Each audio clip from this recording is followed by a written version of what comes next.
한국경제TV 생생한 실전 투자 정보 와우퀵. 월 5,000원 커피값으로 투자 정보가 내 손 안에 배달됩니다. 와우킥 N에서 만나요. 새해 들어서 코스피 지수가 랠리를 이어나가면서 연일 사상 최고치 경신 행진을 보이고 있습니다. 자세하게 큰 그림 그려보면서 투자 전략 세워보는 시간 마련했습니다. 오늘 이 시간은 한국투자증권의 김대준 투자전략팀장 모셨습니다. 어서 오세요. 네, 안녕하세요. 네. 오늘도 코스피 지수가 새 역사를 또 썼습니다. 4,652.54까지 올라갔는데 한국투자증권에서도 최근에 코스피 상단을 5,650으로 올렸더라고요. 네, 그 맞습니다. 배경에 대해서 좀 설명을 해주시죠. 네, 지금 나타나고 있는 현상들을 그대로 반영을 한 것이고요. 핵심은 반도체를 중심으로 해서 기업의 실적이 굉장히 가파르게 올라가고 있다라는 점을 반영을 했습니다. 저희가 올해 전망치를 할 때가 작년 10월 말이었는데요. 지금 한 3개월 정도 지났는데 네. 이 전체 순이익이 거의 30% 가까이 올라갔습니다. 그래서 이것을 그대로 좀 반영을 한 수치다라고 보시면 좋을 것 같고요. 그래서 저희가 5,650포인트 정도 올해 좀 달성할 수 있다라고 생각을 하고 있고, 또 정부에서 여러 가지 정책이 나오고 있는데 네. 배당을 강화하는 그런 조치가 있기 때문에 목표 PER도 13배까지 올라가는 그런 긍정적인 흐름이 예상된다라고 말씀드리겠습니다. 네, 지금 지난 10월에 우리 증시 올해를 전망했을 때보다 코스피 영업이익 전망치가 30%가량 급증을 했다라고 말씀을 해주셨는데 그 중심에는 당연히 반도체가 있는 상황이잖아요. 반도체 삼성전자 영업이익 20조 원 시대를 이제 열고 있는 상황입니다. 반도체를 중심으로 한 실적은 계속해서 랠리를 이어가고 주가도 더 좋을 것이다 이렇게 보시는 거겠죠? 네, 맞습니다. 반도체 같은 경우에 삼성전자 영업이 20조라는 어마무시한 그런 숫자를 네. 달성을 했죠. 근데 이 수치가 끝이 아니고요. 지금 시장에서는 더 나온다. 25조, 30조 막 엄청나게 숫자가 계속 커지고 있습니다. 그 근거는 반도체 가격 상승이 계속해서 지속되고 있기 때문에 그래요. 지금 한국의 반도체 이것이 글로벌 쪽으로 나가야 되는데 공급이 너무 부족합니다. 그러니까 지금 평택이라든지 용인의 공장이 세워지지 않았기 때문에 공급은 늘어나지 않고 AI 산업 성장 때문에 수요는 폭증했기 때문에 가격은 올라가고요. 반도체 기업들의 실적이 굉장히 빠르게 올라갈 수 있다라는 점을 염두에 두시면 좋겠습니다. 주가도 그런 전망을 반영하고 있는데요. 당장에 지난 금요일만 하더라도 인텔, 샌디스크, 램리서치 이런 반도체 관련주들 굉장히 급등을 했기 때문에 한국 시장의 반도체 기업에게 대해도 투자 심리가 굉장히 긍정적일 수 있는 환경입니다. 네, 지금 그래서 개인 투자자들은 오늘도 전기전자 업종 그러니까 반도체를 사고 있는 것으로 보여지거든요. 포모 현상이 약간 있는 것 같은데 그럼에도 불구하고 이익 전망이 좋다면 지금도 매수 관점에서 계속해서 반도체 볼 수 있을까요? 네, 일단 결론부터 말씀드리면요. 사고 기다리는 게 맞다라는 말씀 좀 기다리자. 드리겠고요. 네. 예, 저희가 삼성전자 실적 전망을 보고 또 목표 주가도 18만 원대로 올렸습니다. 앞으로 더 갈 수 있다라는 전망이 굉장히 강하고 지금은 컨빅션 바이 정도의 수준이기 때문에 지금 사더라도 늦지 않다라고 보고 있고요. 못해도 지금 들어가도 20% 이상의 추가 상승분은 우리가 확보할 수 있다라고 생각을 하고 있습니다. 네. 또 이 흐름은 당분간 계속될 것 같은데요. 분명히 1월 말 정도가 되면 SK 하이닉스 실적이 발표가 될 거고요. 그리고 빅테크들의 실적 굉장히 좋을 겁니다. 구글 이런 식으로 해서 AI를 하는 그런 기업들이 좋은데 이 실적의 전망이 언제까지 가냐? 아마 2월 25일 엔비디아 실적 발표 전까지 이어질 거예요. 그래서 1분기 특히 1월과 2월에는 반도체가 수출과 실적과 해외 환경의 개선을 통해서 올라갈 수 있기 때문에 지금 사도 괜찮다라고 보고 있고요. 갖고 계신 분들은 계속해서 유지를 하시면 좋을 것 같고요. 신규 투자자 같은 경우에는 조금 흔들렸을 때 계속 분할 매수를 해가자 이런 말씀을 드리겠습니다. 네, 정말 지난해 연말부터 반도체를 보유하지 못하신 분들 같은 경우에는 체감 지수 측면에서 상당히 소외감을 느꼈을 텐데 그나마 지난주부터 시장에서 긍정적인 시그널이 되는 것은 그동안 반도체가 갈대 쉬어갔던 기존의 주도주 조방원이 좀 올라왔다라는 점이잖아요. 네. 반도체 이외에도 어떤 섹터에 관심을 가져야 한다라고 생각을 하세요? 네, 일단 조방원 여기에다가 플러스 헬스케어라고 보시면 좋을 것 같고요. 일단 조방원이 좋습니다. 네. 여러 가지 이슈가 있는데요. 그런데 이 기저에는 수출이 굉장히 잘 되고 있습니다. 한국의 원달러 환율이 높아져 있는 상황인데요. 어떤 부분에서는 이게 부정적인 효과를 가져올 수 있지만 수출 기업 측면에서는 실적이 굉장히 늘어나는 현상으로 연결이 됩니다. 반도체가 그 수혜를 톡톡히 잇고 있고요. 근데 조선, 방산, 원전은 또 여기에 대한 신규 수요가 무궁무진합니다. 왜냐하면 미국 같은 경우에는 지금 베네수엘라 공습부터 해서 계속해서 국방 지출을 늘린다고 하고 있고, 조선은 마스카 프로젝트가 있기 때문에 수요가 계속해서 늘어날 수 있다 보고 있고요.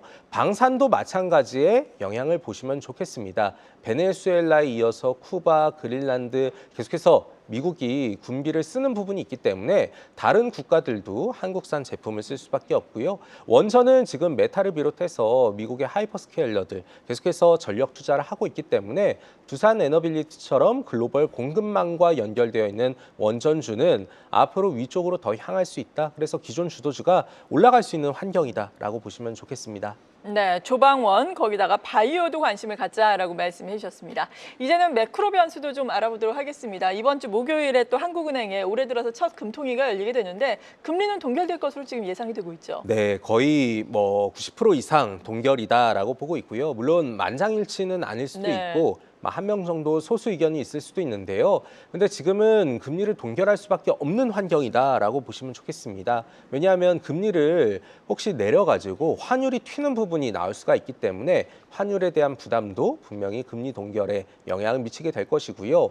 그리고 여기에서 부동산 가격 최근에 계속해서 올라가고 있는 흐름이 확인이 됩니다. 그래서 이것을 굉장히 활활 타오르게 만드는 금리 인하가 지금은 없을 것 같고요. 아마도 상반기 내내 금리 동결 기조가 좀 유지되지 않을까라는 전망을 말씀드리겠습니다. 네, 그렇다면은 하반기에는 금리 인하가 이루어질지 올해 통화 정책의 경로는 어떨 것으로 보세요? 네, 일단 상반기는 동결이라고 네. 말씀드렸고요. 하반기는 한 번 정도, 아마 7월 정도에 금리 인하를 할 수 있다라고 보고 있는데, 이것은 결국에 한국의 펀더멘털과 그리고 미국의 통화 정책에도 영향을 미칠 겁니다. 한국이 6개월 정도 금리 동결을 하게 되면 이후에는 금리 인하의 필요성이 좀 높아질 것이고요.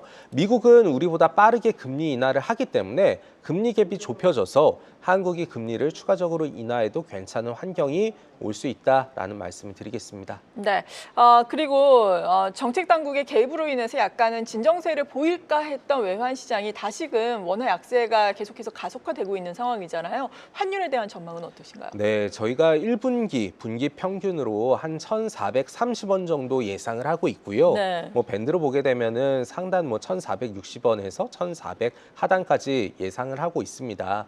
오늘 1,460원 갔다가 지금 좀 내려왔는데 1,460원 이상이 되는 국면이 되게 되면 한국 정부에서 계속해서 구두 개입을 할 가능성이 굉장히 농후합니다. 그렇기 때문에 원달러 환율이 계속해서 올라가는 것보다는 아래쪽으로 좀 내려오는 부분을 염두에 두시면 좋을 것 같고요. 특히 수출이 지난 12월 수출도 호조를 보였고 오늘 10일까지의 수출은 일평균 수출 경우에는 올라갔지만 쉬는 날이 많았기 때문에 이런 것들을 좀 빼고 보게 되면은 수출의 호조가 외부 달러를 국내로 들어오는 부분이 분명히 있을 것이고, 그리고 높아지게 되면 정부의 구두 개입이 진행되기 때문에 1,460원을 고점으로 조금 내려가는 국면이 나올 수 있다라고 예상을 하고 있습니다.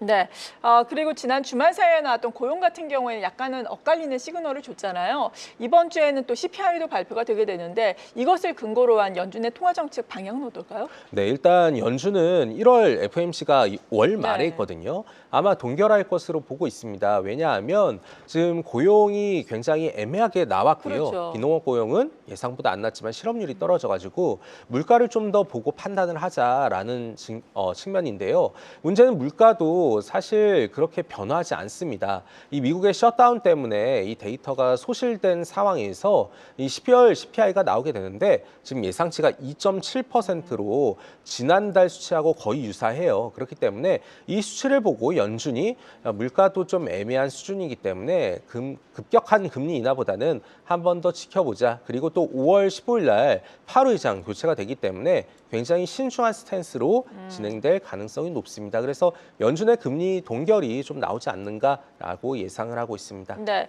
그리고 주말에 우리가 또 기다렸던 것이 미 대법원의 트럼프 미국 대통령의 상호 관세와 관련된 적법성 판결이었는데 이 부분이 좀 연기가 됐잖아요. 아마도 뭐 14일 정도의 발표가 될 것이다. 이렇게 이야기가 나오고 있는데 어떨 것으로 전망하세요? 네, 아마도 1심이랑 2심에서 정부가 패소를 했기 때문에 이 법리 측면에서 가게 되면 미국의 연방 대법원이 보수 우위라 하더라도 정부 입장에서는 조금 불리한 판결이 나올 네. 가능성이 높습니다. 근데 이것이 금융시장에 미치는 영향은요, 아마도 돈의 흐름을 먼저 주목을 하게 될 겁니다. 상호관세가 위법이 되게 되면 미국이 다른 데 돌려줘야 되기 때문에 달러의 이 유출, 거기에 따른 환 변동성이 시장을 좀 흔들 가능성이 높고요. 근데 어쨌든 행정부에서는 여러 가지 관세 규제가 또 남아있기 때문에 시장에서 급격한 충격을 주지는 않고 환 변동성만 좀 건드는 부분이 될 수 있다라는 말씀을 드리겠습니다. 네. 그리고 이번 주 현재 시간으로 오늘 뭐 12일부터 15일까지 JP모건 헬스케어 컨퍼런스가 열리게 됐는데 사실 장 초반에는 제약바이오가 좀 힘을 쓰지 못하다가 지금 조금 올라오고 있거든요. 제약바이오라든지 이번 주에 가져가야 할 투자 전략은 어떻게 보십니까? 네, 이 JP모건 헬스케어 매년 1월에 있는 것인데요. 여기에서 발표를 하는 기업들 무조건 지켜보셔야 됩니다. 네. 그래서 CDMO 측면에서는 삼성 바이오로직스, 뭐 셀트리온 오늘 주가가 나쁘지 않은 상황이에요.